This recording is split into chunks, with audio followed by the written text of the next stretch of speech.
Hello and welcome back to another episode of Stu's Reviews. So today we're revisiting the IKEA Sonos collaboration, but instead of the speaker lamp that I reviewed last time, we're going to be taking a look at this, the speaker bookshelf. I'll be unboxing it and giving you my overall impressions on the sound, but more importantly, I'll be testing just how efficient it is at actually being a shelf. But before I do, let's take a look at the specs. So we're back here again, revisiting the second collaborative speaker between IKEA and Sonos. Introducing the IKEA Sonos Bookshelf Speaker thing. Yes, this is just as weird as its bigger brother, and like its bigger brother, at the time of this review the information on what exactly drives this speaker is rather lacking. What I do know, however, is that it comes in black or white, can be played in either landscape or vertical mode, has a material cover on the front which in this colour will undoubtedly get dirty, and lastly, has only an Ethernet port and a power port, but can connect to your network and uses the Sonos system and AirPlay to stream music. Right then, let's get it open. Okay. Now, this packaging, I will say straight away, is wonderful. IKEA, you've done a fantastic job. And the reason you've done a fantastic job is you've absolutely minimalised the amount of plastic you've used. So a round of applause for that, because we all know plastic is the devil's work. Right, okay, let's get this out. Well, it's quite a weighty product already. Pop that there. In the box, I've got a cable, a power cable, network cable, and instructions, which nobody reads, as always. And inside the box is more cardboard. So, again, well done. So, what do I think of the appearance? Well, this is very, very similar in appearance to the IKEA Enemy, because you've got this white exterior with this grey cloth finish on the front. However, it does have a little IKEA and Sonos label. Apparently a little sticky thing over it as well. Let's take that out. But as far as it goes, it's quite a sleek design. Little bit of a criticism here is that the buttons, the actual orientation of the buttons is like that. In this case it's fine because it can fit on your bookshelf like that and it's quite slim, but if you're using it as they intend, like an actual bookshelf, I'm not as convinced that's okay, because the buttons are the wrong way around. Maybe that's a bit of a design oversight and that's something that would annoy me, but never mind. Let's get it set up. Now I won't bore you again with exactly how to set it up because I've already set one of these up in my previous review with the IKEA Sonos speaker lamp. And this is how it went. Well, apparently I've got to walk around my room, wave my phone about. Okay, I'm ready to tune. You have 45 seconds to move around in this room. Please wave and walk quietly.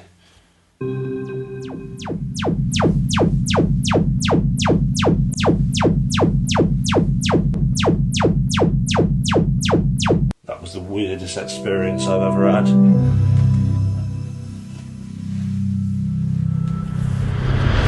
All in all, it was a bit of an unusual process, but I'm expecting this to be almost identical, so I'll be back in just a second.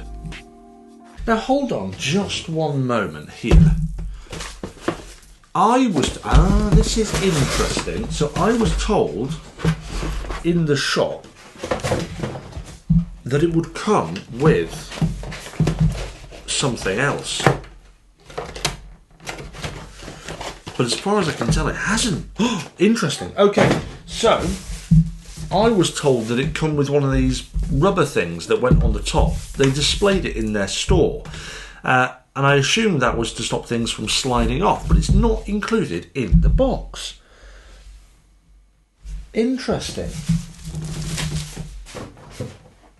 Well, IKEA, you need to make that more clear because the actual people in the store said there was going to be one in the box.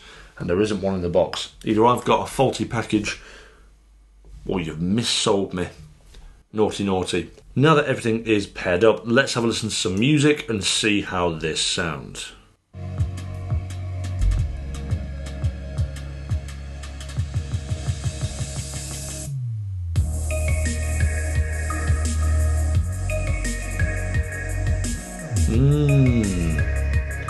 Okay, so I'm on quite quiet at the moment, only on about a third of the volume, so let's jump up a notch. Ooh. That is punchy. It's got a real punch on the lows, that bass is really nice.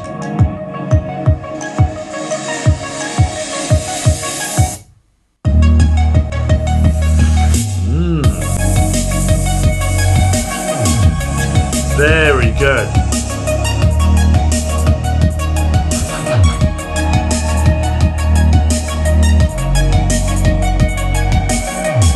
Okay, so overall that is a really nice sound. The bass might be a little bit overpowering there, a tad, but let me change song and have a listen to something else to see if that is the case. Okay, here we go.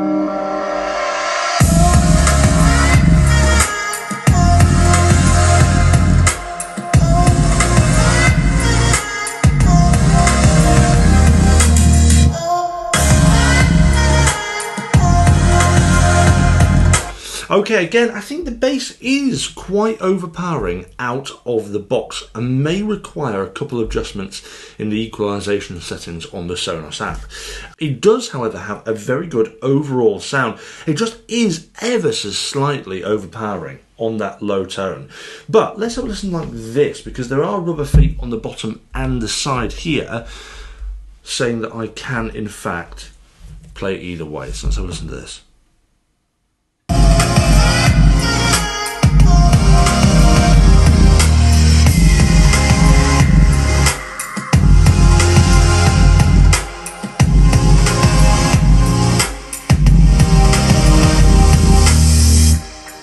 Okay, so it sounds maybe ever so slightly better without stuff around this side here. Let's put it on full blast and see how loud this is on a different song. Let's go for that one. So this is on full volume currently.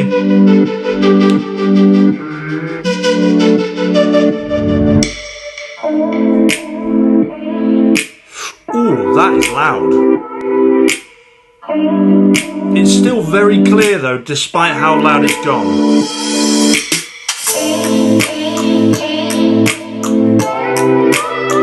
Very good, very good. And here we go.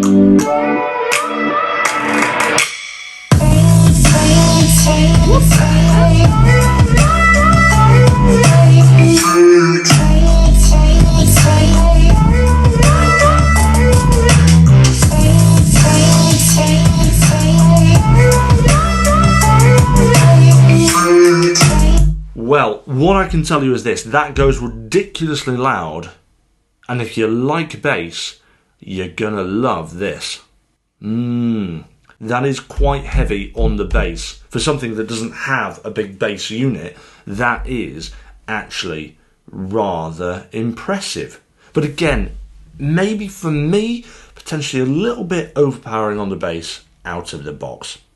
Okay, so now I want to test it as its intended function is meant to be, as a shelf. Now, I'm not going to be drilling holes in my wall because that would just be silly, but I will have it on the desk here, and I'm going to put something on top of it to simulate a real world scenario. Now, IKEA themselves have shown this as a bedside table, and naturally on your bedside table you'll have your cup of tea, or you might even have a glass of wine if you've got a lady friend round, for example, or a man friend. I want to know if putting this on full volume will knock this glass off, or at least move it significantly. Because if it does, let's say you get carried away talking to your partner in bed, your glass of wine may move off here and eventually spill on the floor, which nobody wants. So I'm going to play some music and I'm going to film this here, and I'm going to put it on full volume and wake up all of the neighbours.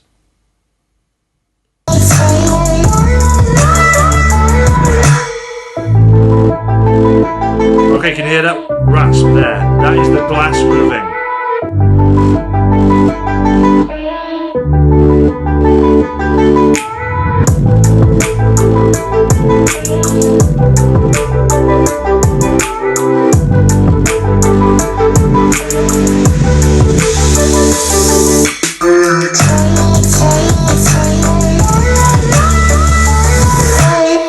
Well, I'm quite impressed. The glass has hardly moved. Hold on just one second. Actually, when I was reviewing the footage back, if you speed it up, you can quite clearly see that the glass moves considerably over a 2-minute period, which could result in some rather nasty accidents. There was a bit of rasping just underneath here where the glass was wobbling slightly. So, if you had a particularly heavy bass song, you may find that the glass will move. But not a lot. But this is exactly why they should have included the rubber floppy thing in the packet. I don't know why it's not there. I wish I could show you what I meant. In fact, I'm going to have a look for an image for it and flash it up here if I've managed to find one. And here it is, the rubber mat, which doesn't come with the speaker. I've since found out that it actually comes only when you buy the wall mount. It's a bit of a shame because it would guarantee that your glass of wine will not fall off.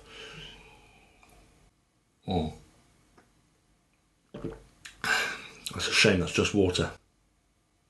Now the question is, do I think this is a good device? The answer is yes. It is a fantastic device for the price. Now this costs just £100. Now if you look at all of the other smart speakers out there with this type of sound, you're going to be paying a hell of a lot more. Now, is it better than the IKEA Sonos speaker which I tested last year?